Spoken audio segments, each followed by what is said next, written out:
नमस्कार, आप देख रहे हैं कालचक्र। मैं हूं आपके साथ अंजलि आनंद और मेरे साथ हैं प्रश्न कुंडली विशेषज्ञ पंडित सुरेश पांडे जी। बहुत बहुत स्वागत है पंडित जी आपका। धन्यवाद। मई में कब, किसको और कहां रहना होगा चौकन्ना, जानिए मई से जुड़ी हर सावधानी पंडित सुरेश पांडे जी की जुबानी। तो जी हाँ, समस्याएं तो हर इंसान के जीवन में आती है, लेकिन ये बात भी सच है कि सावधानी ही हर समस्या का समाधान है। अगर समय रहते ही आपको संकट का अंदेशा हो जाए और आप सावधान हो जाएं, तो आने वाले कष्ट को आप काफी हद तक कम कर सकते हैं। देखिए, ये तो नहीं है कि आप कष्ट को बिल्कुल ही खत्म कर सकते हैं, लेकिन कम कर सकते हैं। और यही वजह है कि पहले से अगर आप अवेयर रहें, पहले से अगर आप सतर्क रहें, तो उस कष्ट को कम किया जा सकता है कुछ उपाय से, कुछ नियम से। और आज बहुत महत्वपूर्ण है कालचक्र में, क्योंकि पंडित जी आपको हर वो पहलू से अवेयर कराएंगे आपके राशि के मुताबिक कि आपको आगे मई महीने में क्या कुछ करना है। तो लगातार हमारे साथ बने रहिए। और दर्शकों की इसी चिंता को हमने ध्यान में रखा है और आज कालचक्र में पंडित जी आपको पूरी तरीके से एक्सप्लेन करेंगे कि आपको किन बातों से कैसे सतर्क रहना चाहिए। तो मई में 12 राशि वालों को कब और किन बातों से सावधान रहना है, किन बातों का रखना है पूरा ध्यान, तो ध्यान से देखिए आज का कालचक्र। हमारे साथ लगातार बने रहिए। अगर आपका कोई भी सवाल है तो आप हमें फोन कर सकते हैं। हमारा नंबर है 012066524415। अपनी चर्चा की हम शुरुआत करें उससे पहले जान लेते हैं आज का शुभ मुहूर्त।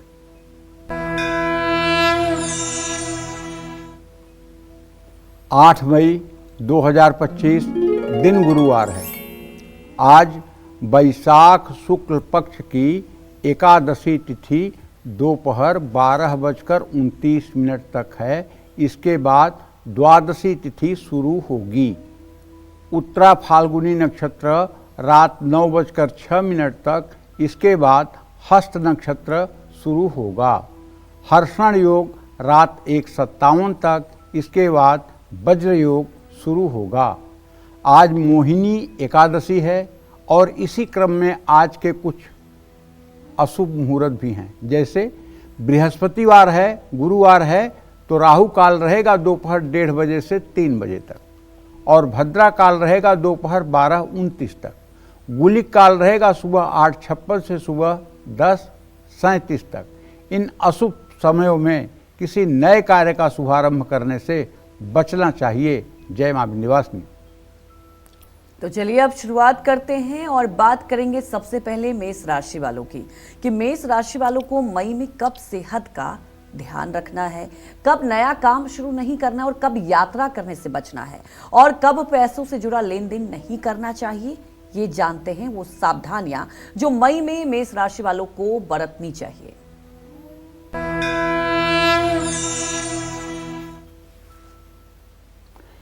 देखिए, बहुत स्पष्ट सी बात है कि आपके जीवन के सफलता और असफलता दोनों का श्रेय आपके जीवन शैली को जाता है। आप जानबूझ करके विपत्ति मोल ले लें और भगवान को, भाग्य को या किसी दूसरे को कोसें, तो ये उचित नहीं है। शायद इसीलिए गोस्वामी तुलसीदास जी ने लिखा है कि कई परत्र दुख पावहीं, सिर धुन धुन पछताएं, कालहि कर्महि ईश्वरहि, मिथ्या दोष लगाए। जिन लोगों का व्यवहार अमर्यादित है उन्हें तो मानहानि झेलनी पड़ेगी। अगर आप मेष राशि के जातक हैं या आपकी मेष लग्न है, तो भाई मेष राशि मंगल की राशि है, और अगर सूर्य मंगल की युति हो जाए कुंडली में, ऐसे में तो निश्चित रूप से थोड़ा क्रोध ज्यादा बढ़ता है। इस महीने जो आपकी ग्रह स्थिति है, आपके राशि में उच्च का सूर्य ये 14 मई तक विराजमान रहेगा। 15 मई को ये द्वितीय भाव में जाएगा और मंगल आपका राशि स्वामी होकर के अपनी नीच राशि में चतुर्थ भाव में है, जो गुप्त बहरा दृष्टि से अपनी राशि को देख रहा है। तो ऐसे में आपका अमर्यादित आचरण आपको मानहानि का शिकार बना सकता है। आपके छठे भाव में केतु की स्थिति है। ऐसे में हार्ट या ब्लड प्रेशर के मरीज अपना ध्यान रखें। पैर में चोट लगने की आशंका है, सतर्क रहें। वाणी और व्यवहार में सरलता लाएं। किसी के उकसाने या बहकावे में ना आए। दूसरों की भावनाओं को ध्यान रखें।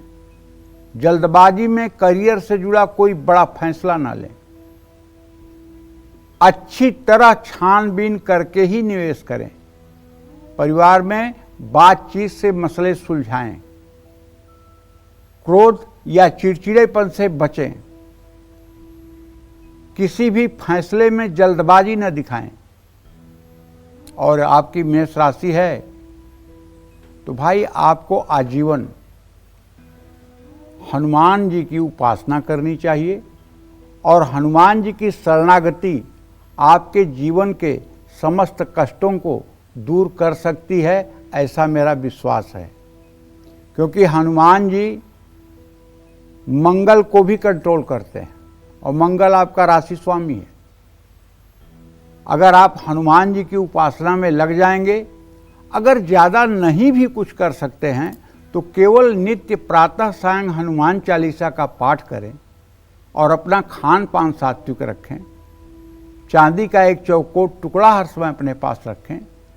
नशीली चीज़ें और तामसिक चीज़ों से अपने आप को दूर रखें तो भी जिंदगी सहज बन जाएगी। जय मां विंध्यवासिनी। तो अब बात कर लेते हैं वृषभ राशि वालों के बारे में कि वृषभ राशि वालों को मई में किन बातों का खास ख्याल रखना है। मई में किस समय नहीं लेने हैं इनको अहम फैसले। साथ ही मई में किस समय इन्हें कारोबार में धोखा मिल सकता है, ये जान लेते हैं। देखिए, वृषभ राशि में अभी भी बृहस्पति की स्थिति है। बृहस्पति 28 अंश 36 कला पर इस समय गोचर कर रहे हैं और तृतीय भाव का स्वामी चंद्रमा केतु के साथ ग्रहण दोष में है। तृतीय भाव भाई बहनों का भाव होता है और तृतीयेश अगर ग्रहण दोष में है तो मैं आपसे एक बात रिक्वेस्ट से कहना चाहूँगा कि भाई और बहनों की भावनाओं को ठेस मत पहुँचाइए। अपने छोटे से स्वार्थ के लिए भाई बहन को हृदय में दुख मत दीजिए, ये रिक्वेस्ट है आपसे, वरना इसका परिणाम आपके लिए भी नुकसानदेह होगा। बहस और बातें खींच सकती हैं, इसको टालने की कोशिश करें। हाँ, अगर आप वृषभ राशि के जातक हैं तो शुक्र की स्थिति को देखते हुए ये कहा जा सकता है कि आपके लिए, अगर आप अविवाहित हैं तो रिश्ते आगे बढ़ाने के लिए समय ठीक नहीं है। हार्ट के मरीज या पहले से अगर आंखों में तकलीफ है तो अपना ध्यान जरूर रखें। बेवजह के अनावश्यक खर्चों और बेवजह की यात्राओं से बचना चाहिए। यात्रा कर रहे हैं तो अपने सामान और सेहत का ध्यान रखें। नौकरी हो चाहे कारोबार, किसी भी तरह का जोखिम ना उठाएं। नौकरी में पद या प्रमोशन मिले तो अहंकार ना करें। कारोबारी किसी के भी बहकावे में ना आए। इस महीने नौकरी ना बदलें। खर्च नियंत्रण से बाहर हो सकता है। किसी के उकसाने में या बहकावे में आकर आर्थिक फैसला न लें। सोच समझकर निवेश करें, वरना नुकसान हो सकता है। प्रॉपर्टी या शेयर बाजार से जुड़ा कोई भी फैसला बहुत संभल सोच करके आपको लेना चाहिए। काम और रिश्तों के बीच संतुलन बनाए रखना चाहिए। बच्चों की समस्याओं को अनदेखा न करें, उनसे खुलकर बात करें। साझेदारों के साथ पारदर्शिता जरूर रखें। हर रोज आपको चाहिए स्फटिक के श्रीयंत्र पर दक्षिणावर्ती शंख से जल, दूध, गन्ने का रस, दही, घी, शहद, इन सब चीज़ों से श्री सूक्तम के 16 मंत्रों को बोलते हुए अभिषेक करना चाहिए। श्री सुक्तम का पाठ करते रहना चाहिए। घी का दीप प्रज्वलित करना चाहिए और श्री यंत्र की विधिवत पूजा करनी चाहिए। केसर का तिलक लगाना चाहिए और वो केसर का तिलक आप अपने माथे पर भी लगा सकते हैं। हनुमान चालीसा का भी नियमित पाठ करना चाहिए। प्राणायाम या योग करना अगर आप शुरू करें तो यह आपके लिए बहुत बेहतर होगा। जय मां विंध्यवासिनी। तो हमारे एक दर्शक शाहजहांपुर से बंशी जुड़ चुके हैं, आप अपने सवाल पूछ सकते हैं। हेलो। हाँ बोलिए। पंडित जी राम राम। राम राम। पंडित जी हमें अपनी भैया की शादी के बारे में पूछना है। आपका क्या नाम है? आपका क्या नाम है? बंसी। अच्छा, बड़े भाई के शादी के बारे में? हाँ हाँ हाँ। अच्छा, उनकी 40 साल की उम्र हो गई है, उनकी शादी नहीं हुई पंडित जी, और हमारे घर में कोई शुभ काम नहीं हो रहा है। कितनी उम्र हो गई है? 41 साल। अच्छा, तो बुध बृहस्पति के द्वितीय द्वादश का योग है बेटा। अभी तो शादी का योग बनता हुआ दिखाई नहीं दे रहा है। जो आपने प्रश्न पूछा है बंसी, उसके आपके बड़े भाई के भाव का स्वामी बृहस्पति है और उससे सप्तम भाव का स्वामी बुध है। बुध बृहस्पति की द्वितीय द्वादश स्थिति है। अभी तो विवाह का योग नहीं बन रहा है। हाँ, अगर कुछ उपाय करें तो विवाह का योग बन सकता है। जैसे उपाय क्या करना है? उपाय ये करना है कि बृहस्पति की शांति करवा लें। ओम ब्रीम बृहस्पतये नमः, इस मंत्र का 10 माला जप 85 दिन कर लें और 3 किलो चने की दाल, 3 मीटर पीला कपड़ा, 1 दर्जन केला और 1 पैकेट चीनी नमक हल्दी 5 गुरुवार किसी मंदिर के पुजारी को दान कर दें और चने की भीगी हुई दाल और गुड़ 16 बृहस्पतिवार किसी गाय को खिला दें। इससे विवाह का योग बन सकता है। जय मां विंध्यवासिनी।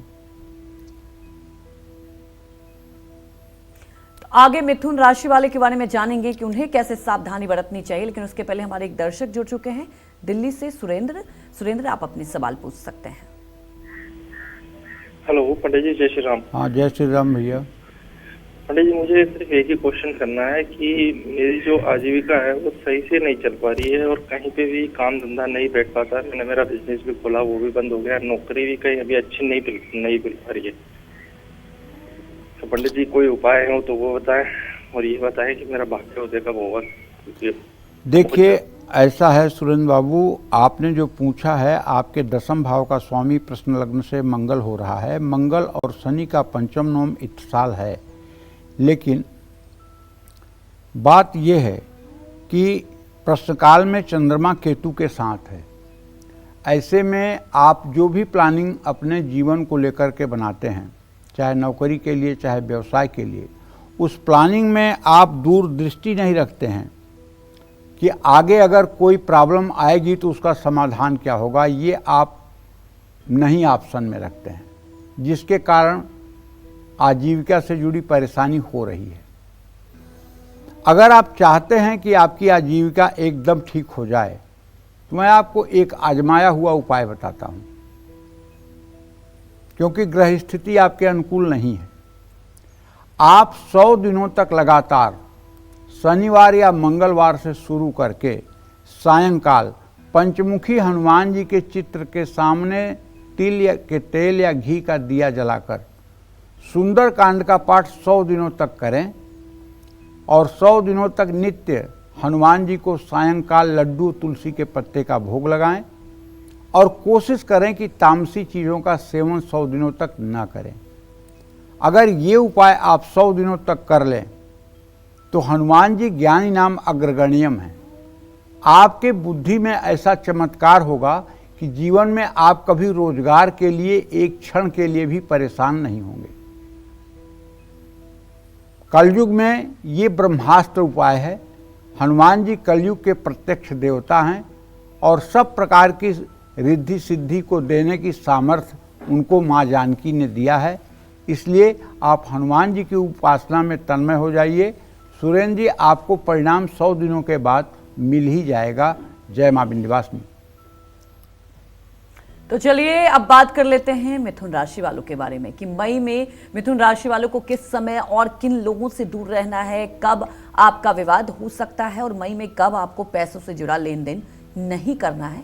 आइए जानते हैं। देखिए, मिथुन राशि के जातकों को कहना चाहूँगा कि इस समय आपका राशि स्वामी बुध अब मेष राशि में प्रवेश कर चुका है, अपने नीच राशि से बाहर निकल चुका है और वो सूर्य के साथ इस समय मेष राशि में गोचर कर रहा है। आपके कुटुंब भाव का स्वामी चंद्रमा इस समय केतु के साथ है, ये थोड़ा सा बुरा है। तो आप अपने घर में किसी भी व्यक्ति से किसी प्रकार का वाद विवाद न करें, ये मेरा आपसे रिक्वेस्ट है। अगर कोई कुछ बोल रहा है तो समझ लीजिए कोई विदेशी भाषा में बोल रहा है, आप उसे समझ ही नहीं रहे हैं। जो बात आपको अप्रिय लगने वाली है, जिस बात से आपको कष्ट होने वाला है, उस बात को सुन करके आप अपने मन को समझा दीजिए कि ये विदेशी भाषा में बोल रहा है, मुझे समझ ही नहीं आया कि इसने क्या बोला। आपको किसी भी विवाद से इस मई महीने में बचना है और अपने जबान पर संयम रखना है। अगर नौकरी कर रहे हैं तो ऑफिस पॉलिटिक्स से भी आपको सावधान रहना होगा। अगर आपको कोई बड़ी जिम्मेदारी मिल रही है तो उसे गंभीरता से निभाने की कोशिश करिए, क्योंकि लापरवाही और ओवर कॉन्फिडेंस ये दोनों आपके लिए हानिकारक हो सकते हैं। कारोबार में अगर कोई फैसला लेना है तो 10 बार उसके बारे में सोच समझकर फैसला लीजिए। वाणी में कटुता आ सकती है जिस पर आपको नियंत्रण रखना होगा। रिश्तों में किसी तरह से अहंकार और गलतफहमी ना आने पाए। मसालेदार भोजन पेट में तकलीफ दे सकते हैं। थकान और मानसिक तनाव से बचना चाहिए। यात्रा कर रहे हैं तो अपने खान पान पर ध्यान रखें। समय की बर्बादी से बचें। अनावश्यक खर्च और जल्दबाजी में निवेश से बचें। बड़े आर्थिक निर्णयों में किसी अनुभवी व्यक्ति से सलाह लें। आज आपको चाहिए कि जब भी बुधवार का दिन आए तो भगवान गणेश को लड्डू के साथ दुर्वांकुर अर्पित करें। कुमकुम वाले जल मिलाकर सूर्य को अर्घ दें। तामसी भोजन और नशीली चीज़ों से बचें। हनुमान चालीसा का पाठ करें। किसी धर्म स्थान में बेसन की मिठाई का प्रसाद चढ़ाएं। ये सब चीज़ें आपके लिए आवश्यक हैं। जय मां विंध्यवासिनी। तो आगे कर्क राशि वालों के बारे में भी जानेंगे, लेकिन उसके पहले हमारी एक दर्शक दीपाली दिल्ली से जुड़ चुकी हैं। दीपाली, आप अपने सवाल पूछ सकती हैं। पंडित जी नमस्कार। हाँ, सदा सुखी रहो दीपाली। पंडित जी, मैं अपने छोटे भाई के बारे में पूछना चाहती हूँ। उसकी डेट ऑफ बर्थ 22/8/2007 है। क्या उसका सरकारी कॉलेज हो पाएगा? और दूसरा सवाल मेरे माता पिता के बारे में है। उनका आने वाला आगे का भविष्य और आर्थिक स्थिति कैसी रहेगी? और तीसरा सवाल हमारे घर के बारे में, अपना घर कब तक हो पाएगा? पहले प्रश्न का उत्तर तो ये है दीपाली कि तुम्हारे भातृभाव का स्वामी, छोटे भाई के भाव का स्वामी शुक्र है, उससे पंचम भाव का स्वामी बुध है। शुक्र बुध की द्वितीय द्वादश स्थिति बनी हुई है और बुध सूर्य के साथ मेष राशि में गोचर कर रहा है। ऐसे में ये कहा जा सकता है कि अगर ये इंजीनियरिंग से रिलेटेड किसी पढ़ाई में एडमिशन चाहता है तो सरकारी कॉलेज मिलने में काफ़ी मुश्किल दिखाई दे रही है, लेकिन प्राइवेट अच्छा कॉलेज मिल जाएगा।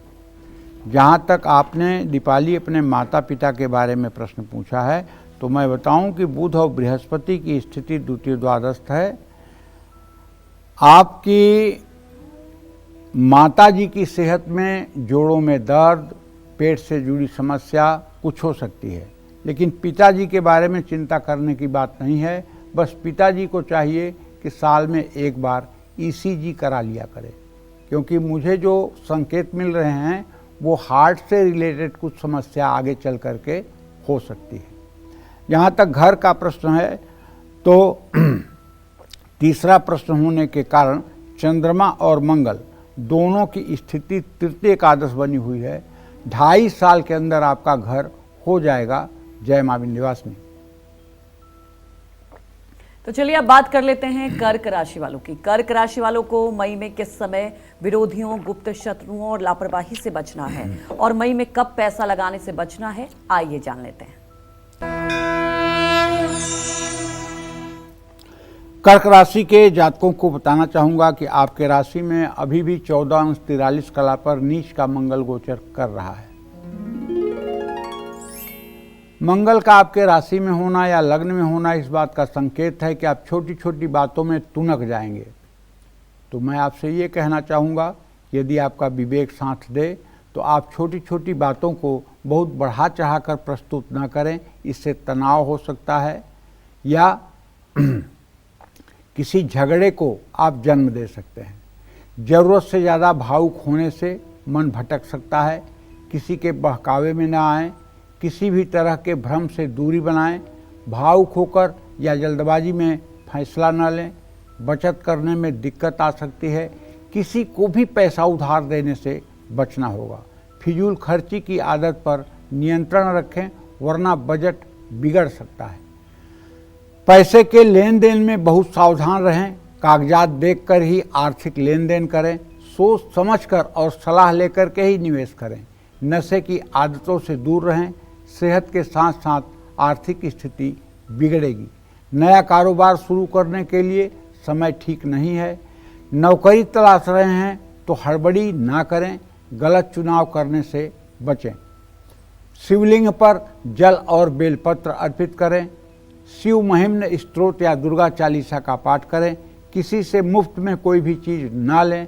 पीपल के पेड़ में नियमित जल चढ़ाएं। जय मां विंध्यवासिनी। तो वहीं हमारी एक दर्शक भारती हाजीपुर से जुड़ चुकी हैं। भारती, आप अपने सवाल पूछ सकती हैं। हेलो, प्रणाम पंडित जी। हाँ, सुखी रहो बेटा। मैं भारती नहीं, मैं निरुपमा बोल रही हूँ। जी पंडित जी, मेरी बहन के बारे में पूछना चाहती हूँ। उसका डेट ऑफ बर्थ है 28 नवंबर 1997। दिन शुक्रवार है। पंडित जी, उसके भविष्य के बारे में और उसकी शादी के बारे में जानना चाहती हूँ कि लड़का क्या करेगा और उसके परिवार वाले कैसे रहेंगे, ये सब उसके बारे में जानना चाहती हूँ। उसकी शादी कब तक लगेगी? ये निरुपमा ये बताओ, ये छोटी बहन है तुम्हारी कि बड़ी? छोटी है, छोटी है। अच्छा ठीक है, तो चलो मेरे से छोटी है। हाँ चलो, मैं बता ही देता हूँ बेटा। तुम्हारे तृतीय भाव का स्वामी बना शनि निरुपमा, और उसे सप्तम भाव का स्वामी बना चंद्रमा। शनि और चंद्रमा का अभी प्रत्यक्ष बैरा दृष्टि से दृष्टिपात हो रहा है। अभी भी इसके विवाह में विलंब की स्थिति बनी हुई है। इसका विवाह 29वें साल के अंत या 30वें साल की शुरुआत में होगा। इसका विवाह घर से दक्षिण दिशा में होगा। और इसके पति भाव का स्वामी चंद्रमा है। इसका पति मेडिकल फील्ड में कुछ करने वाला होगा। जैसे अगर बहुत छोटा होगा तो एमआर होगा, अगर थोड़ा अच्छा होगा तो उसका अपना मेडिकल शॉप होगा, और अच्छा होगा तो मेडिसिन और मेडिकल के फील्ड में कोई अच्छी नौकरी कर रहा होगा। जय मां विंध्यवासिनी। 12 राशि वालों को मई में किन बातों से सावधान रहना है, कब यात्रा करने से बचना है, साथ ही मई में कब धोखे, दुर्घटना, विवाद और नुकसान का योग बन रहा है, यह आज कालचक्र में पंडित सुरेश पांडे जी आपको बता रहे हैं। और अपनी चर्चा को अब आगे बढ़ाते हुए बात कर लेंगे सिंह राशि वालों की।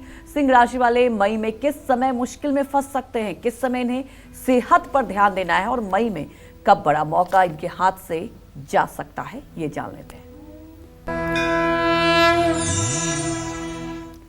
देखिए भाई, आपकी सिंह राशि है ना, तो मैं आपको बताना चाहूँगा कि आपका राशि स्वामी सूर्य इस समय आपके भाग्य भाव में उच्च राशि में है। ये तो बड़ी अच्छी बात है। 23 अंश 35 कला पर गोचर कर रहा है। वृश्चिक के नवमांश में है। अगर आप सिंह राशि या सिंह लग्न में पैदा हुए हैं तो छोटी छोटी बातों को तूल मत दें, उसे बड़ा न बनाएं, बल्कि आप अपनी मर्यादा को ध्यान में रखें। वरना इससे क्या होगा, आपकी इमेज प्रभावित होगी, आपकी छवि प्रभावित हो सकती है। गाड़ी चलाते समय सावधान रहने की जरूरत है। कारोबार में किसी तरह का आपको जोखिम नहीं उठाना चाहिए। कोई नया काम इस महीने आपको शुरू नहीं करना चाहिए। कोई भी महत्वपूर्ण काम आपको सावधानी से करना चाहिए। किसी काम में हड़बड़ी से आपको बचना चाहिए, वरना नुकसान हो सकता है। विलासिता पर ज़्यादा खर्च से आपको बचना चाहिए।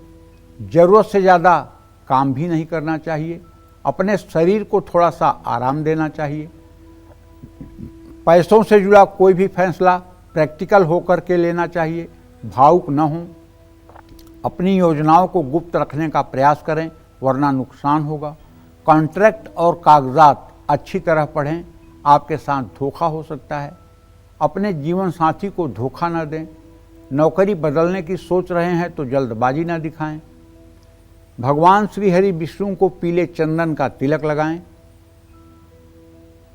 श्री विष्णु सहस्त्रनामावली या गोपाल सहस्त्रनामावली का नियमित पाठ करें। मंगलवार को हनुमान मंदिर में चोला चढ़ाएं। चोला सिंदूर और चमेली के तेल के लेप को ही कहते हैं। चोला माने कपड़ा मत समझ लीजिएगा कि कपड़ा चढ़ाना है। सिंदूर और चमेली के तेल का जो हनुमान जी की प्रतिमा पर लेप होता है, उसी को पंडिताई की भाषा में चोला कहते हैं। अपने माथे पर केसर का तिलक लगाएं। शनिवार को किसी मंदिर में नारियल चढ़ाएं। पीपल के पेड़ में नित्य जल अर्पित करें। जय मां विंध्यवासिनी। तो कन्या राशि वालों के बारे में भी बात करेंगे और पंडित जी से उपाय भी जानेंगे, लेकिन उसके पहले हमारी एक दर्शक पटना से भारती जुड़ चुकी हैं। भारती, आप अपने सवाल पूछ सकती हैं। प्रणाम पंडित जी। हाँ, सदा सुखी रहो बेटा। पंडित जी, आपको बहुत बहुत धन्यवाद। इतने साल आपने पूरा कर लिया और हम लोगों को आप बहुत अच्छा मार्ग पे लेके चल रहे हैं पंडित जी। आप भले बताते आप है, चलना हमारा काम है, पर हम लोगों को आप बहुत अच्छा रास्ता दिखाएं पंडित जी। पर एक मेरी प्रश्न है मेरी शादी को लेके। मेरा डेट ऑफ बर्थ है 28 नवंबर 1997, दिन शुक्रवार।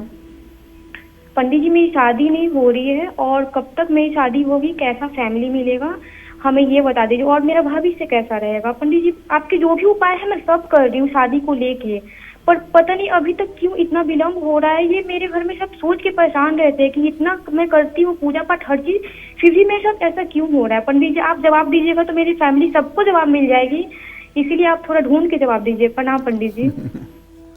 ऐसा है बेटा, आपने जो प्रश्न किया है भारती ने, उसके हिसाब से तुम्हारे विवाह भाव का स्वामी बृहस्पति और तुम्हारे भाव का स्वामी बृहस्पति और पति भाव का स्वामी बुध, दोनों की द्वितीय द्वादश स्थिति है। बहुत जल्दी इसी जून महीने में बुध और बृहस्पति आपस में संलग्न हो जाएंगे, और वो भी मिथुन राशि में। अब तुम्हारे विवाह में ज़्यादा विलंब की स्थिति नहीं है। 2025 के नवंबर दिसंबर तक तुम्हारा विवाह हो ही जाना है, और अच्छे घर में अच्छा रिश्ता होने वाला है। उपाय क्या कर रही हो मुझे पता नहीं, लेकिन मेरे समझ से आपको उपाय ये करना चाहिए कि आपको ओम गंग गणपतये नमः, ये गणेश जी का एक बीज मंत्र है। ओम गंग गणपतये नमः, इस मंत्र का 10 माला जप आपको जब तक विवाह नहीं हो जाता है तब तक नित्य प्रातः काल करना चाहिए, और गणेश चालीसा का पाठ करना चाहिए। गणेश जी के चित्र के सामने घी का दिया जलाना चाहिए। हो सके तो कुछ गुड़, मिश्री या लड्डू का भोग लगाना चाहिए। इससे आपका अच्छा विवाह होगा और अच्छा दाम्पत्य जीवन रहेगा। जय मां विंध्यवासिनी।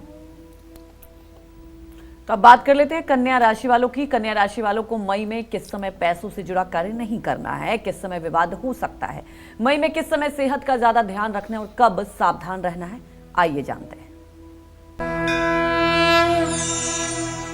देखिए, यदि आप कन्या राशि या कन्या लग्न में पैदा हुए हैं तो मैं आपको बताना चाहूँगा कि आपके राशि में अभी भी केतु की स्थिति बनी हुई है, और केतु से 7वें भाव में शनि और राहु हैं, मतलब जो जीवन साथी का भाव है। तो अपने वैवाहिक जीवन में आपको आरोप प्रत्यारोप से बचना चाहिए, और ये आरोप प्रत्यारोप विश्वास करिए अनायास होंगे और केवल शक के आधार पर होंगे। शक को जगह न दें, चाहे आप स्त्री हैं चाहे पुरुष हैं, शक को जगह न दें, वरना आपके जीवन में खलल पड़ सकती है। कोई दवा चल रही है तो लापरवाही न बरतें। तनाव और थकान को नज़रअंदाज न करें। अपनी माँ की सेहत का भी ध्यान रखें। कार्य क्षेत्र में आपको बहुत सावधान रहना होगा। सतर्क होकर के फैसला लेना है। मुसीबतों से तभी आप बच पाएंगे। नौकरी में किसी भी तरह का जोखिम ना लें। कारोबारी यात्राएं टालना बेहतर हो सकता है। यात्रा से कष्ट और नुकसान की संभावना है। नया कारोबार शुरू करने के लिए या कारोबार में निवेश करने के लिए कर्ज लेने से बचिए। यात्राओं से कष्ट की संभावना है। आर्थिक मामलों में गैर कानूनी काम मुश्किल बढ़ाने में सहायता करेंगी। पैसों के लेन देन में समझदारी दिखाएं, सावधानी दिखाएं। जहां से उम्मीद थी वहां से आर्थिक मदद नहीं मिल पाएगी। निवेश से पहले जरूरी जानकारी इकट्ठा करें और सलाह जरूर लें। क्रोध और जल्दबाजी में कोई फैसला ना लें। अपने शुभ चिंतकों की सलाह को हल्के में लेने की गलती ना करें। आपको नित्य हनुमान चालीसा का पाठ करना चाहिए। मंगलवार को हनुमान जी को सिंदूर का चोला चढ़ाना चाहिए। बंदरों को गुड़ खिलाना चाहिए। गणेश अथर्व शीर्ष का पाठ करना चाहिए। गणेश जी को दुर्वा अर्पित करनी चाहिए। गाय को गुड़ और रोटी खिलानी चाहिए। जय मां विंध्यवासिनी। तो चलिए अब बात कर लेते हैं तुला राशि वालों को ही। तुला राशि वालों को मई में कब नहीं लेने हैं बड़े फैसले, साथ ही मई में कब गुस्से, लालच और विवादों से भी बचना है, आइए जानते हैं। देखिए, तुला राशि के जातकों को बताना चाहूँगा कि आपका राशि स्वामी शुक्र इस समय रोग स्थान में शनि राहु के साथ गोचर कर रहा है। ऐसे में अगर आप पहले से ब्लड प्रेशर के पेशेंट हैं या हार्ट के पेशेंट हैं तो भाई इस मई महीने में आप अपनी सेहत का विशेष ध्यान दीजिएगा। समय समय पर दवा खाते रहिएगा। अपने घर में एक ब्लड प्रेशर नापने वाली मशीन रखिएगा। जब भी आपके शरीर में बहुत कमजोरी महसूस हो या ज़्यादा उत्तेजना और गुस्सा की स्थिति महसूस हो तो अपना ब्लड प्रेशर नापिएगा। अगर ब्लड प्रेशर बढ़ा हुआ है तो दाहिनी नाक बंद करके बाईं नाक से 10 मिनट तक सांस निकालिएगा और छोड़िएगा। अगर ब्लड प्रेशर नीचे चला गया हो तो बाईं नाक बंद करके दाहिनी नाक से 10 मिनट तक सांस को छोड़िएगा, निकालिएगा। इससे आप देखेंगे फिर ब्लड प्रेशर नाप करके तो आपके ब्लड प्रेशर में संयम बनेगा। और दवाई का यूज जरूर करें और किसी स्पेशलिस्ट की सलाह भी आपको लेनी चाहिए। इस महीने अगर आप ज़्यादा साहस दिखाएंगे, दुस्साहस दिखाएंगे तो दुर्घटना का भी योग बन रहा है। असंतुलित खान पान से आपको बचना होगा। सहकर्मी जो आपके साथ काम करते हैं वो आपसे ईर्ष्या और जलन कर सकते हैं, आपको नुकसान पहुंचाने की कोशिश कर सकते हैं। कोई यात्रा कर रहे हैं तो अपने कागजात, डॉक्यूमेंट्स सुरक्षित रखें। नौकरी हो या कारोबार, अपने बड़े और अनुभवी लोगों की सलाह में कोई बुराई नहीं है। और नौकरी बदलने को लेकर के जल्दबाजी मत दिखाएं। साझेदारी का कारोबार है तो अपने साझेदार की भावनाओं का सम्मान करें। आपको अपने क्रोध पर नियंत्रण रखना होगा। आवेश में आकर कोई भी फैसला लेना खतरनाक हो सकता है। बचत करने में मुश्किलों का सामना करना पड़ सकता है। गलत जगह पैसा लगा सकते हैं जिससे नुकसान संभव है। इस महीने नया निवेश ना करने की सलाह है। किसी को भी उधार न दें। उधार लेने से बचने की कोशिश करें। पारिवारिक मामलों में किसी बाहरी व्यक्ति का दखल टालें। विरोधियों की गतिविधियों को नज़रअंदाज ना करें। भगवती राजराजेश्वरी माँ दुर्गा की उपासना करें। दुर्गा मंदिर में हर शुक्रवार को एक चुनरी और नारियल अर्पित करें। कन्या पूजन करें। कन्याओं को खीर खिलाएं, उनसे आशीर्वाद लें। नियमित हनुमान चालीसा या दुर्गा चालीसा का पाठ करें। केला या पीली वस्तुओं का दान करें। जय मां विंध्यवासिनी। तो अब बात करेंगे वृश्चिक राशि वालों की। वृश्चिक राशि वालों को मई में किस समय यात्रा करने से बचना है, कब संभल कर बात करनी है, आइए जानते हैं।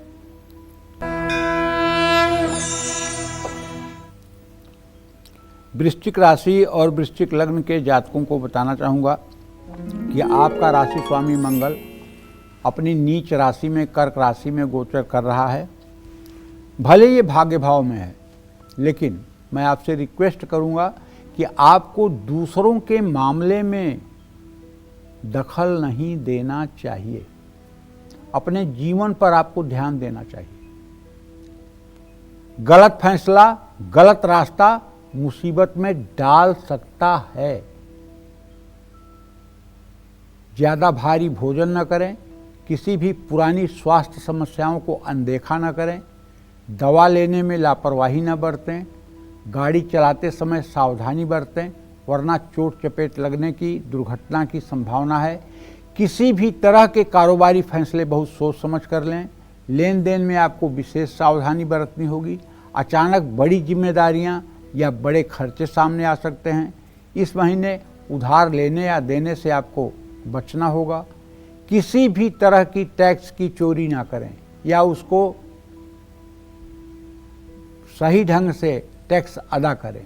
योजनाएं सही ढंग से बनाएं, उसके बाद ही उनको लागू करें।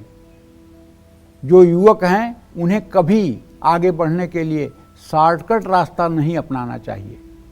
बजरंग बाण और हनुमान चालीसा का पाठ करना चाहिए। हर दिन सूर्य नमस्कार करना चाहिए, सूर्य को जल देना चाहिए। गुरुवार को पीली वस्तुएं या बेसन का दान करना चाहिए। किसी सार्वजनिक स्थान पर दवाइयों के, औषधीय गुण के जो पौधे हैं उन्हें भी लगाना चाहिए। जय मां विंध्यवासिनी। तो चलिए अब बात करते हैं धनु राशि की। धनु राशि वालों को मई में कब विरोधियों, गुप्त शत्रुओं और लापरवाही से बचना है, कब पैसा लगाने से बचना और कब संभल कर चलना है, आइए जानते हैं।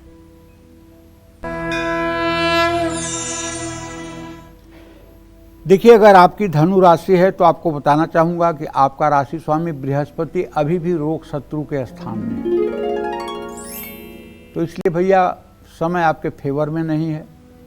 किसी भी तरह के बहस से आपको बचना चाहिए। भाई बहन से भी बातचीत करते समय अपने शब्दों पर ध्यान देना चाहिए। अपनी किसी भी प्लानिंग को सार्वजनिक करने से आपको बचना चाहिए। अपनों की सलाह को नज़रअंदाज ना करें, चोट लग सकती है। सावधानी से गाड़ी चलाएं। क्रोध पर नियंत्रण रखना बहुत ज़रूरी है। थकान और तनाव को हल्के में न लें। कारोबारी कोई बड़ा जोखिम न उठाएं। कोई नया बदलाव भी ना करें। बॉस या वरिष्ठों से विवाद की संभावना है।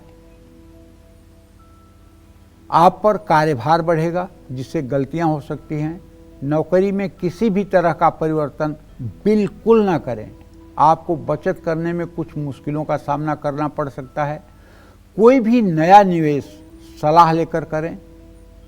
जीवन साथी की सलाह को नज़रअंदाज ना करें। बच्चों से जुड़े मामले में पूरे परिवार की सलाह जरूर लें। यात्रा करनी पड़े तो सावधानी बरतें। अपनी सुरक्षा का ध्यान रखना होगा।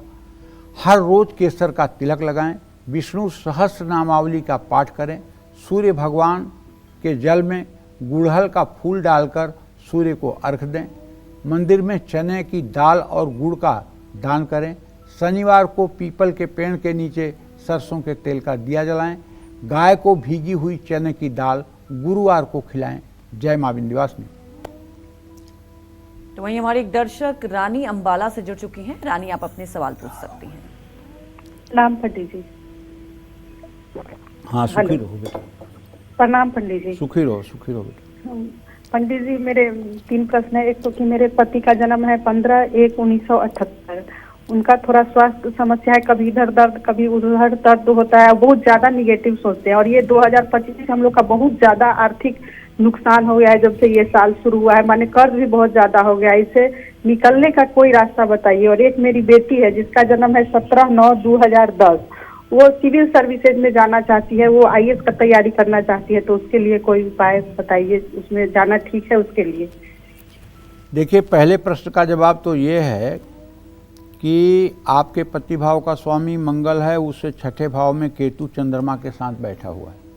आपके पतिदेव मानसिक रूप से इस समय बहुत उलझे हुए हैं, बहुत एंजाइटी है उनके मन में। आप मेरा अगर उपाय उन्हें बताएं कि वो रोज़ अपने पूजा स्थान में बैठकर एक घी या तिल के तेल का दिया जलाकर 24-24 मिनट सुबह शाम ओम जूम सह इस मंत्र को श्वास पर करें। ओम सोचते हुए श्वास को नाभि तक ले जाएं, जूम सह सोचते हुए श्वास को बाहर निकालें। 24 मिनट सुबह 24 मिनट शाम करें। 40 दिन के अंदर मैं गारंटी लेता हूं आपकी सारी परेशानियां समाप्त हो जाएंगी। जो आर्थिक दिक्कत चल रही है जनवरी से, उसमें भी आपको राहत मिलेगी। सही निर्णय लेने में कामयाब होंगे और ये उपाय बंद नहीं करना है। इस उपाय को कम से कम आगे 1 साल तक कंटिन्यू जरूर करना चाहिए। इससे आपके पति की सेहत में भी सुधार होगा और उनकी आर्थिक स्थिति भी ठीक होगी। आप उनकी पत्नी हैं, आपको चाहिए कि आप सुबह शाम श्री सूक्तम और कनक धारा स्तोत्र का पाठ महालक्ष्मी के चित्र के सामने जरूर करें। इससे आपके द्वारा उनके भाग्योदय में सहायता मिलेगी। जहाँ तक आपने अपने बेटी के बारे में प्रश्न पूछा है तो बताना चाहूँगा कि आपके पुत्री भाव का स्वामी शनि और उससे दशम भाव का स्वामी शुक्र शनि की युति है। अगर आपकी बेटी प्रतियोगी परीक्षाओं के लिए तैयार होना चाहती है तो बड़ी अच्छी बात है। मुझे पूरा विश्वास है कि उसे सफलता मिलेगी, लेकिन सफलता के लिए उसे अभी से गणेश अथर्व शीर्ष का नित्य सुबह शाम पाठ करना चाहिए। अगर वो गणेश अथर्व शीर्ष का अभी से नित्य सुबह शाम पाठ करना शुरू कर दे तो आप देख लेना 3 साल के बाद, जैसे कोई स्कैन की मशीन होती है और सारा पेज को 1 सेकंड में स्कैन कर लेती है, उसी तरह से ये जो भी पढ़ाई करेगी सब इसके दिमाग में स्कैन हो जाएगा और वो जल्दी इसके मेमोरी से बाहर नहीं जाएगा। हर प्रतियोगी परीक्षा मैं आपके माध्यम से सभी विद्यार्थियों को, भारत के और विदेश में रहने वाले सभी विद्यार्थियों से कहना चाहूँगा कि यदि आपको शिक्षा के क्षेत्र में झंडा गाड़ना है तो गणेश अथर्व शीर्ष का पाठ सुबह शाम जरूर करना चाहिए। जय मां विंध्यवासिनी। और चलिए अब जल्दी से बात कर लेते हैं मकर राशि वालों की।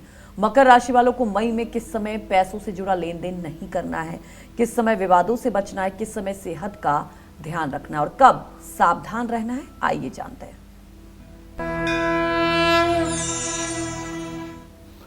देखिए, मकर राशि के जातकों को बताना चाहूँगा कि आपका राशि स्वामी शनि इस समय राहु और शुक्र के साथ मीन राशि में तृतीय भाव में स्थित है। ये भाई ये कहना चाहता हूँ कि आप किसी तरह से रिश्तों में टकराव ना आने दें। पड़ोसियों के साथ विवाद संभव है, लेकिन इसको टाला जा सकता है। शक और वहम जैसा व्यवहार छोड़ना होगा, रिश्ते इससे कमज़ोर हो सकते हैं। मौसमी बीमारियां भी आपको कष्ट दे सकती है, ऐसे में सतर्क रहें। प्रॉपर्टी से जुड़ा काम है तो सावधान रहें। जल्दबाजी में लिए गए कारोबारी फैसले आपको नुकसान पहुंचा सकते हैं। गुस्से में आकर कोई आर्थिक फैसला न लें। निवेश में किसी भी तरह की जल्दबाजी से बचें। इलाज में भी पैसे खर्च हो सकते हैं। प्रॉपर्टी या लंबी अवधि के निवेश संभल कर करें और सलाह लेकर के काम करें।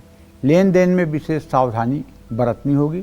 जोखिम भरी योजनाओं में पैसे लगाने से बचना होगा। पैसे कमाने के लिए कोई शॉर्टकट ना लें। बच्चों के मार्गदर्शन में लापरवाही ना करें। आत्मसम्मान को चोट पहुंचाने वाले विचारों या लोगों से दूरी बनाए रखें। भगवान शिव की पूजा उपासना करें। शनिवार को पीपल के पेड़ के नीचे सरसों के तेल का दिया जलाएं। किसी भूखे व्यक्ति को अपनी क्षमता अनुसार भोजन कराएं। कन्या पूजन करें, उनको कुछ खीर या मीठा खिलाएं। हर गुरुवार को किसी मंदिर में पीले रंग के फल चढ़ाएं। किसी ज़रूरतमंद को कंबल दान करें। जय मां विंध्यवासिनी। कुंभ राशि वालों का मई में कब हो सकता है नुकसान, कब रहना है इन्हें सावधान और कब नहीं करना है निवेश, ये जान लेते हैं। देखिए, यदि आपकी कुंभ राशि है तो आपके द्वितीय भाव में कुटुंब और वाणी के स्थान में शनि राहु शुक्र की स्थिति है और आपके मृत्यु भाव में केतु की स्थिति है। ऐसी स्थिति में आपको चाहिए कि जिससे भी आप बातचीत करें बहुत सावधानी पूर्वक वार्तालाप करें। अगर आपकी सेहत खराब लग रही है तो लापरवाही न बरतें, डॉक्टर को दिखाएं। ब्लड प्रेशर या डायबिटीज है तो अपनी नियमित जांच करवाएं। विरोधी आपको नुकसान पहुंचाने की कोशिश कर सकते हैं। अपने काम के लिए दूसरों पर भरोसा न करें। 7 मई से लेकर 23 मई तक आपको थोड़ा सावधान रहना होगा। कोई भी आर्थिक योजना या निवेश गुप्त रखें। भावुक होकर आर्थिक फैसले ना लें। प्रॉपर्टी डील रुक सकती है, धैर्य रखें और कानूनी सलाह लें। लापरवाही महंगी पड़ सकती है। धन और समय का संतुलन जरूरी है। पारिवारिक मामलों को अपने काम पर हावी ना होने दें। अपने स्टाफ और सहयोगियों की सलाह को गंभीरता से लें। अहंकार से बचना होगा, वरना नुकसान आपका ही होगा। पार्टनरशिप में पारदर्शिता जरूरी है। घबराने की बजाय समस्या का हल निकालने की कोशिश करें। हर दिन भगवान शिव की पूजा आराधना करें। रुद्राष्टक का पाठ करें। ज़रूरतमंद मरीजों की दवा का इंतजाम करें। नियमित रूप से मंदिर जाएं। अपने कुल देवता या देवी की पूजा करें। चांदी धारण करें। शनिवार को कुत्ते को रोटी खिलाएं। पीपल के पेड़ के नीचे सरसों के तेल का दिया जलाएं। जय मां विंध्यवासिनी। चलिए बात कर लेते हैं मीन राशि वालों की। मीन राशि वालों को मई में किन बातों का रखना है खास ख्याल और कौन सी सावधानियां बरतनी चाहिए, ये जानते हैं। देखिए, अगर आपकी मीन राशि या मीन लग्न है तो आप ये जानिए कि इस मई महीने में शनि, राहु, शुक्र ये तीनों ग्रहों की स्थिति आपके राशि में है और केतु की दृष्टि है। तो हम ये कहना चाहते हैं कि बृहस्पति की जो स्थिति है वो आपके तृतीय भाव में है। चतुर्थ में अब बृहस्पति इसी महीने में जाने वाले हैं।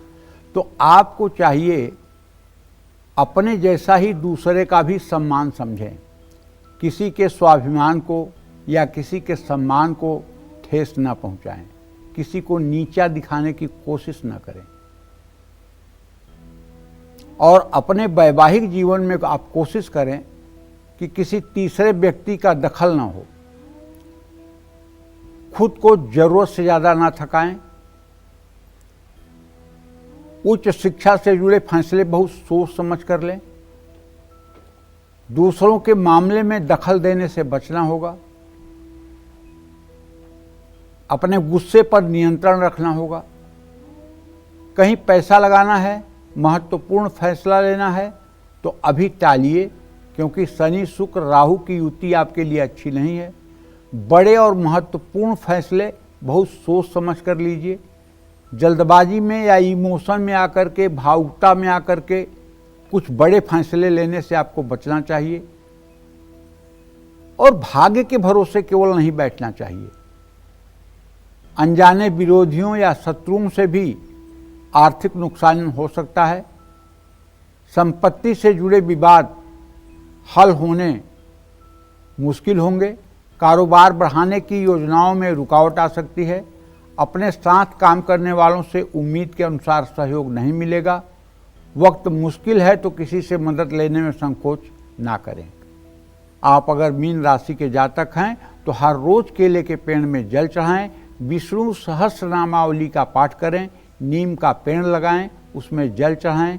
किसी मंदिर में जटा वाला नारियल अर्पित करें। नियमित रूप से नीम के पेड़ पर जल चढ़ाएं। मंदिर में सूखा हुआ नारियल चढ़ाएं। माथे पर नियमित रूप से केसर का तिलक करें। जय मां विंध्यवासिनी। पंडित जी, हमारे दर्शकों को इतनी महत्वपूर्ण जानकारी दी, आपका बहुत बहुत धन्यवाद। और उम्मीद यही करते हैं कि आपको भी आज का हमारा विषय बहुत पसंद आया होगा। कल फिर एक नए विषय और आपकी परेशानियों को दूर करने के लिए ढेरों उपाय लेकर आएंगे हम पंडित सुरेश पांडे जी के साथ। तब तक कालचक्र की पूरी टीम को आप अनुमति दीजिए और देश दुनिया की खबरों को देखते रहने के लिए देखते रहिए News 24। नमस्कार।